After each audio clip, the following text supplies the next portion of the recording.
Ratchet Deadlocked, or Ratchet Gladiator for us in Europe, was one of my favorite Ratchet and Clank games as a kid, even though I never officially owned it. I remember renting it from the local discobus. No, not that one. Yeah, the one that would come to my town every Saturday morning where you could rent all kinds of discs. My dad and I would always check it out after my judo lessons, and I would always feel so badass checking out the latest PS2 games to rent in my kimono. Anyway, this came out in 2005, and I recall having only 1 week to play the hell out of it before having to take it back. So I did. I loved it, and it acquired this legendary status in my mind because I literally never played it again after that. Until today. Like I told you in the Ratchet and Clank 3 video, I dusted off my old big PS3 and got all the recording setup ready. But the hardest part of the game comes right away, buying it. It's impossible to make a purchase from the PS3 store with a card or PayPal since 2021. I didn't know that, so I tried to put my money in my wallet from the PS4, but this also didn't work because my account is Belgian and I need a Belgian credit card, but I'm living abroad now, so it doesn't work, even from their website, so I had to buy a PSN card online, but I had to make sure it's a Belgian one to finally make the purchase.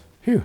The game starts after the events of Ratchet and Clank 3. We're now in charge of the Phoenix after Sasha has been promoted to mayor of Metropolis. She calls us with worrying news. Captain Starshield, a hero disappeared a month ago, has been killed in an illegal combat sport called Dread Zone. After investigation, Sasha believes this underground activity is ran by Gleam Vox. The guy owns a whole media group in the Shadow Sector. She continues by saying this explains the recent many hero disappearings, and as she tries to warn us, the ship's alarm go off and robots kidnap us along with Al the Genius. We're taken right to Dread Zone station and wake up trapped in an armor. Ratchet is visibly mad after being unconscious for hours.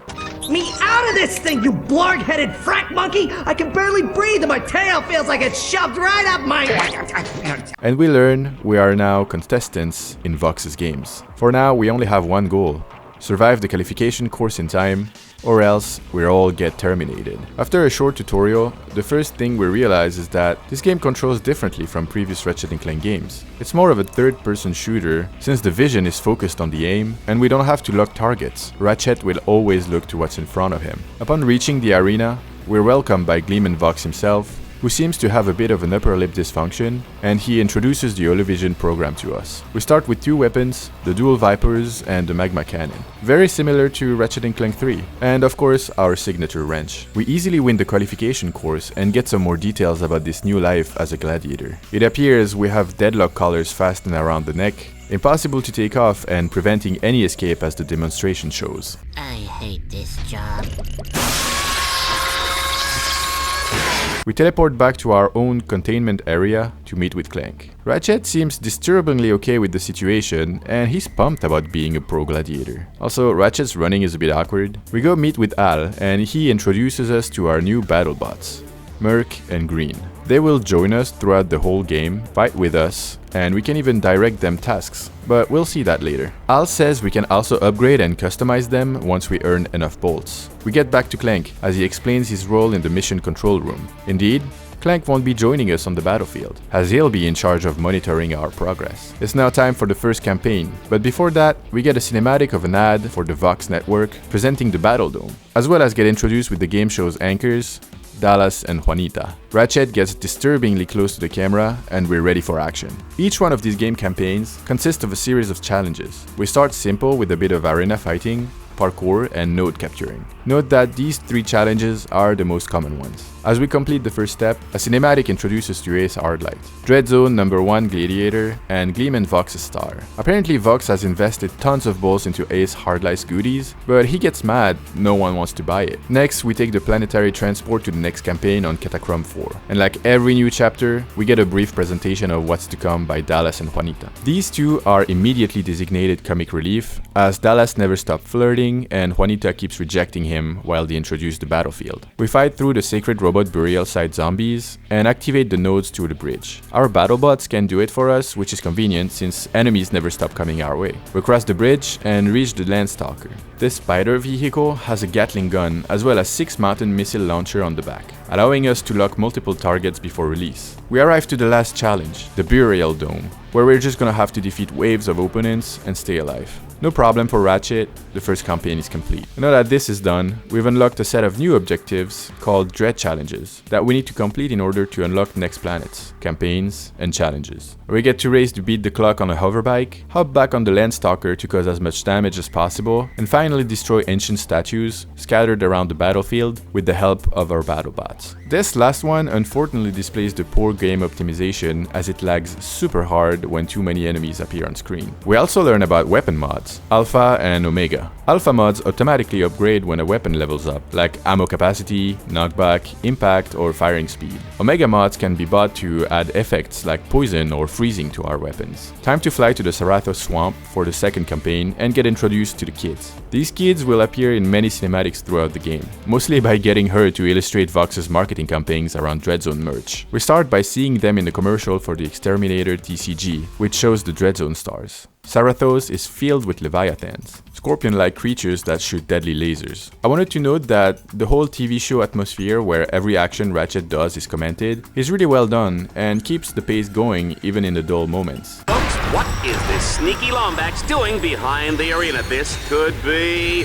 nothing. It's nothing, he's getting ammo. Great voice acting too, as always in the series. We destroy hordes of aliens and robots, make the battle bots hack some orbs, and reach the Puma. In order to reach the King Leviathan's lair, we first have to capture 3 nodes to open the arena. But careful not to fall, as this game's deadliest enemy is, once again, ledges, holes, and liquids. To wake the king up, all the orbs need to be hacked as we repel anyone who tries to stop us. King Leviathan is a bit underwhelming, and we managed to complete campaign number 2. Dread challenges include another hoverbike race as well as another Landstalker extermination. Time to head for planet Kronos and its dark cathedral. But first, Vox Network presents us Shell Shock with a little interview. We also get some news from a beloved fan favorite Courtney Gears. We're happy to learn she made a full recovery after being attacked by crazy fans. Apparently, Shell Shock and his armies have taken over the city, and today's campaign will feature Ratchet trying to take him out. To reach the cathedral, we'll have to light up 2 giant spotlights to open the doors. We'll have to go around and wipe out waves and waves of robots before hacking the first spotlight. Shell Shock even shows up early, but flees as we get the upper hand. For the second spotlight, we gotta jump onto the grind rails to reach it, then deal with Shell Shock again. He leaves and takes refuge in the cathedral, but the doors are now open, so we follow him inside. We'll have to capture some nodes and fight Shell Shock another couple of times before he decides to stay for Ratchet to finish him off. As we defeat our first exterminator, Vox is pissed, and Ace Hardlight gets mad to see Ratchet's popularity scores rising. For the Dread challenges, we have a hovership mission, an arena where we have to keep hacking the orbs to prevent the walls from crushing us, and finally just a plain classic arena combat deathmatch. We have enough points to enter the Avenger tournament, so we go back to our containment area to sign up. Ratchet seems to enjoy his new career as a gladiator, but Clank shows us a Vox News replay where they depict Ratchet as a mafia boss, dragging our hero reputation in the mud. Ratchet recalls hearing about Ace Hardlight when he was a kid, a famous hero who disappeared, and the guy actually shows up. He says he now kills other heroes for fun. We stand up to him, but he then just proceeds to threaten us. The tournament to obtain the Avenger rank isn't much different from the other campaigns. We start with a timed arena challenge, then some parkour, then more arena, then more parkour, and finally, another arena. No time to celebrate our new rank. Ratchet finally understands that we need to leave ASAP. The network, along with the challenges, are not even hiding their intention to get rid of us. Clank says he got the blueprints for the Deadlocked colors from a tech droid he's been chatting with. We just need to play along to buy more time. We're off to the cold of planet Char, where our next campaign is about to start. I actually do remember this from when I was a kid, because it took so many attempts for me to finish it. We start by crafting a path through the many enemies to reach a Landstalker, and this is where it starts getting rough. We need to capture the nodes outside and inside the temple walls, as well as dealing with hundreds of powerful enemies. I forgot to repair the Landstalker and have to finish on foot. Thankfully, we just got the Arbiter, the rocket launcher of the game, and it's really helpful as we complete the objective. The next challenge is literally the same thing, run around defeating big robots and capturing nodes.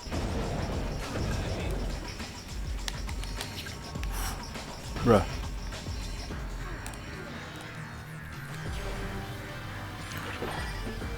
Oh, thank God. For the next Dread challenges, we have a deathmatch we need to win only by picking up the weapons scattered around the battlefield and limited in ammo. Then we have a rail shooter section with the Landstalker. It works on its own, while we have to shoot as many targets as possible to reach the minimum of points and not die. Next comes a Swarmer level. The only enemy type here is the ones you can basically one-shot, but there's a time limit as well as random scattered weapons. We finish off the challenges with a classic arena bash in the Frozen Dome. Before we take off for Orkson, we witness another marketing fail by Vox. The latest Ace Hardlight merch is not selling. This mining facility on the Blargian homeworld is our target. But first, to reach the upper level, we're met with a choice of two different paths. It doesn't really matter which path we take, since it's basically a circle. We cleared the tunnels and now we have access to the platform connected to a huge drill. Our objective. Capturing all 6 nodes will release toxic waste and destroy it. We can infiltrate the refinery, but we get ambushed right away. In this challenge, we need to hack every orb in order to reach the other side of the facility. As we proceed forward, we realize Vox took it to the next level in this stage. Aboard the Landstalker, Ratchet has to free the Dreadzone fans held hostage by destroying the anchors grounding their ships. We succeed and now have access to the Dread challenges. Exactly like on Char, first we have a Swarmer one with random scattered weapons too, and then also another rail shooter with the Landstalker. Back to the Battle Dome we go for the Crusader tournament, as we're introduced to the second exterminator we'll have to take care of, Reactor. Baby, I'm not your baby. One psychotic killing machine dare to reach for the stars. This holiday season, Vox Entertainment brings you the heartwarming true story of one exterminator's rise to glory. From lowly beginnings as a high school math teacher. But baby, I'm giving these kids the gift of learning. You're pathetic. Get out of my sight. To spectacular success as a homicidal sports superstar. We're rich. I love you, Reactor. I was always there for you. Share the dream. Live the legend of Reactor.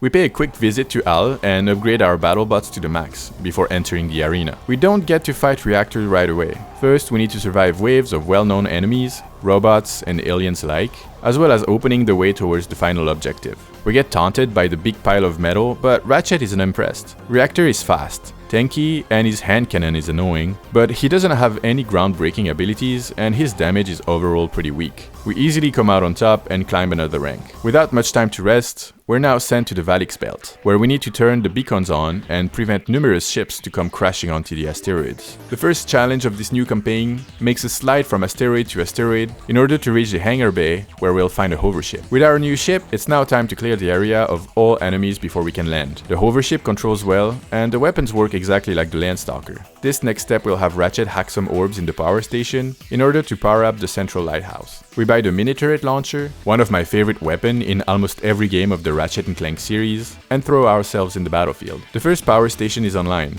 and we now have to fight our way to the second reflector. The level's atmosphere and the difficulty here are great. Even though we don't really get to see anything new, it's a blast to play, and now that we've got more weapons and mods, it's super fun to blast through what Vox throws at us. The campaign is now over, and the beacon is back online.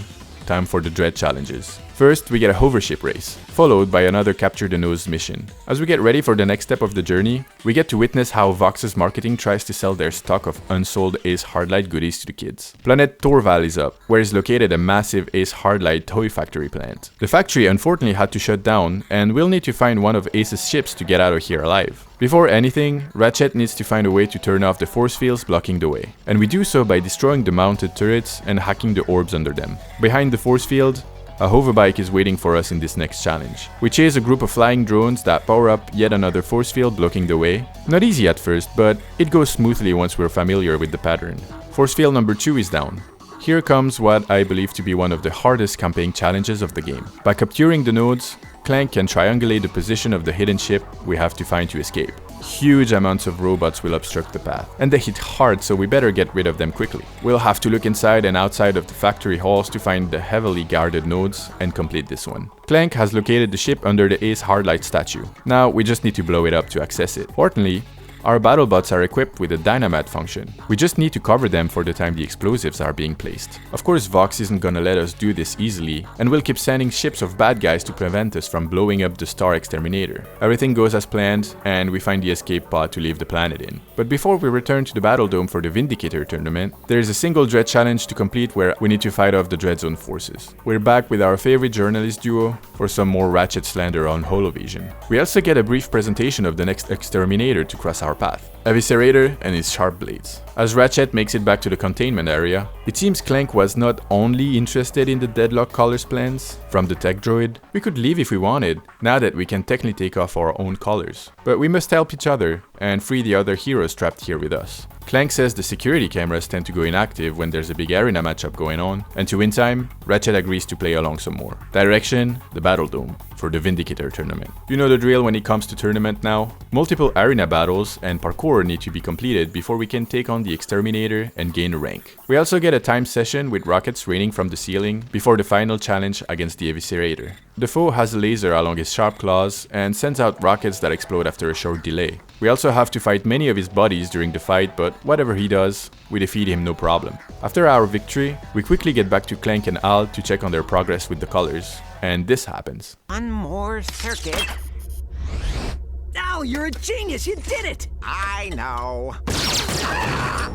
No! Looks like somebody broke the rules.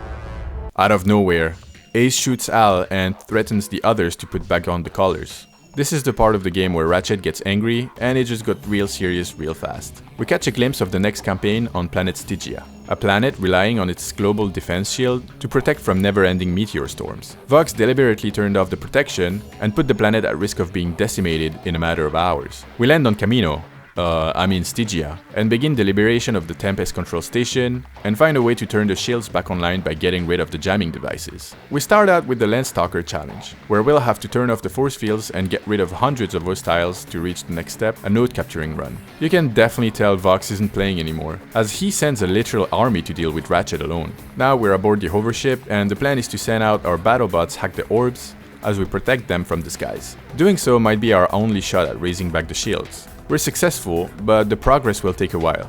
So we're back on foot to protect the generator from Vox's relentless attacks. No problem for Team Darkstar, the people of Stygia are safe, and there are no Dread challenges here for some reason, so we continue to Maraxus. This campaign has Ratchet starting out solo. His BattleBots got taken away and got confined on separate blocks of the prison. Before making our escape, we must first travel to these different sectors and free our teammates. Merc is out relatively quickly, and we hop aboard the Puma for the next challenge. Navigate the area and capture the nodes to open the way towards the beta block where Green is held prisoner. We find a second BattleBot on top of a big screw. Having Ratchet stay on a button will lower the cage and reunite the team. Now, we just have to escape the place, after making sure we deal with what's left of Vox's grunts. This time, we get Dread challenges. A Puma race through the facility's explosive track, followed by another Landstalker railgun challenge. The final challenge is upon us, the Liberator tournament. We'll get to fight Ace Hardlight, the Grand Champion himself in this one. As usual, I make sure to fully upgrade the BattleBots before making my way to the Battle Dome for this ultimate challenge. We start with a random weapon roulette arena battle.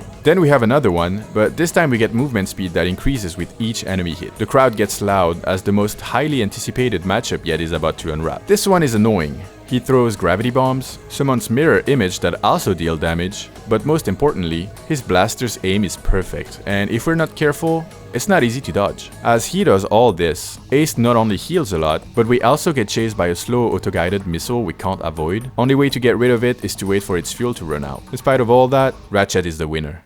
I'm Ace Hardlight. You were a hero once, Ace. Ratchet. Don't let Vox do to you what he did to me.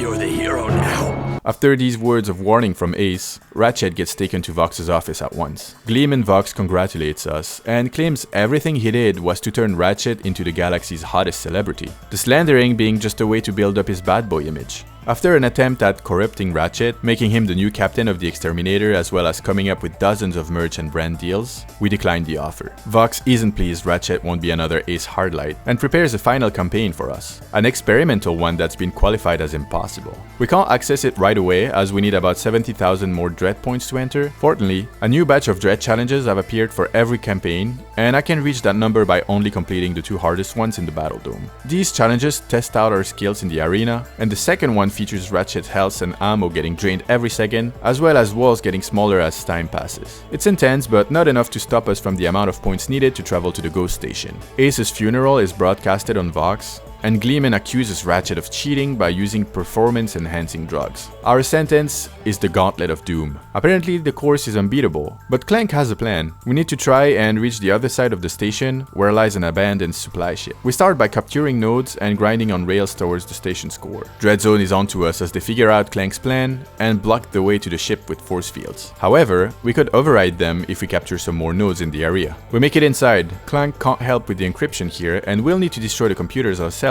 if we want to hop on the overship. We pretty easily complete our goal and fly out the hangar. Now, to make sure this station never gets used again, we decide to blow it up by shooting the 33 power nodules scattered around the place. It takes a while, but it's a breeze. Not so impossible after all. Back to HQ, Clank and a new half-robot Al found a way to free all the captive heroes. It's simple really. We just need to destroy the main computer on the control level of the station. But it's a one-way ride. Ratchet agrees to the plan, and we're off. It seems Vox has finally lost it. As we reach the control level, he appears and he's not happy about our sabotage strategy. He turns the whole situation into the ultimate Dread Zone challenge. If Ratchet wins, the rest of the contestants go free. If he loses, the Battle Dome gets blown into pieces, along with everyone in it, including fans. We're introduced to this madness by a captive duo of commentators who finally decide to root for Ratchet now that their lives are on the line. Ratchet has 10 minutes to destroy the 3 fusion generators on the control level to release the escape shuttles that will save both the fans and the heroes. This part has us racing against the clock, blowing doors up and taking down the generators with the help of the BattleBot's dynamite function. To be honest, I was a bit disappointed with this one. As you may know, I believe adding more and more enemies to raise difficulty is a lazy and boring choice, and even though it's not often seen in the series, it's the case here. You non-stop get projectiles coming your way from every angle, and it's a bit frustrating, especially because the bots will interrupt their dynamiting if they get hit. Apart from that, 10 minutes per generator is still more than enough to complete 3 times the same task. Everyone is safe, now there is only one last thing Ratchet needs to do: put an end to Gleeman Vox's madness once and for all. From his hovership, Vox sends out many of his robotic friends to help him fight, and keeps shooting his lasers and rockets at Ratchet. The combat is over fast though, as Gleeman isn't as tough as he wanted to pretend. Upon losing, he activates the Battle Dome self-destruction sequence, dooming them both as all the escape shuttles are already left. Apparently not, since Clank makes it in time for the rescue, and we see Dread Zone explode in the back. We made it out in time with some guests around our shuttle, and received tons of communications from other heroes wanting to thank us for saving them. The biggest one of them all is safe though. Ratchet, Clank, it's me, Captain Quark. There's a nasty rumor going around about heroes being kidnapped, but don't worry, it's baloney. I mean, come on, nobody came to capture me, right? Just imagine making a show about galactic heroes without Captain Quark. Ha! Credits roll, and we get to see a couple of familiar faces. Lawrence, what's going on? You said we were coming within range of a space station! Well, we were, sir. How was I to know it would suddenly explode? Oh, Janice. It's been so long. Too long. Say you'll never leave me again for that nasty villain, Engelbert. Oh, Lance! You make me feel like a young boy again. Say what? Vox's robotic hand is seen dramatically drifting in space, and challenge mode is now unlocked. The tradition in the series. We get to start the game from the beginning once more, but all our current gear and experience is still here. There's also a bolt multiplicator that increases with each enemy takedown, going up to 20, and we can also buy the mega version of the weapons we took to level 10 for huge amounts of money. That's it for Ratchet Deadlocked / Gladiator. Another blast to play after so many years, even though much shorter and pretty different from the previous installations of the series. With only 10 weapons, and less than 10 hours to complete, it takes a different path from the classic trilogy by making it possible to play the story mode co-op and focusing more on challenges and scoring than its predecessors. As always, thank you for watching. I appreciate the support, it really motivates me to keep going. Alright, I hope you enjoyed the video. Let me know in the comments, as well as subscribe and like if you want. Okay, bye!